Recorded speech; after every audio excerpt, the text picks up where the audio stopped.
శ్రీశైలం గారు కాంగ్రెస్ పార్టీ నుంచి నిల్చుంటున్నారు. రేవంత్ రెడ్డి గారు మన సంగారెడ్డికి 300 కోట్లు ఫండ్స్ రిలీజ్ చేశారు. జగ్గారెడ్డి గారు మన వార్డుకి 9వ వార్డుకి 8 కోట్లు శాంక్షన్ చేశారు. ప్రతి ఒక్కరూ మన శ్రీశైలం అన్న గారికి, శ్రీలతక్క గారికి సపోర్ట్ చేసి ఓటేసి గెలిపిస్తే మన వార్డు అభివృద్ధి చేసుకుందాము.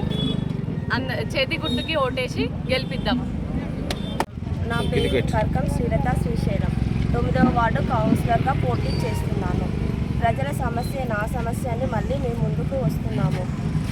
మళ్ళీ మన రేవంత్ రెడ్డి గారు 300 కోట్లు కాంగ్రెస్ పార్టీ నుంచి మనకి అభివృద్ధి సంగారెడ్డికి ఫండ్స్ రిలీజ్ చేశారు.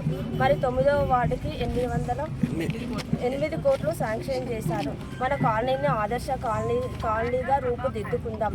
మరి ప్రతి ఒక్కరూ మనకు సపోర్ట్ చేసి చేతి గుర్తుకు ఓటు వేసి అత్యధిక మెజారిటీతో నన్ను గెలిపించాలని కోరుకుంటున్నాను.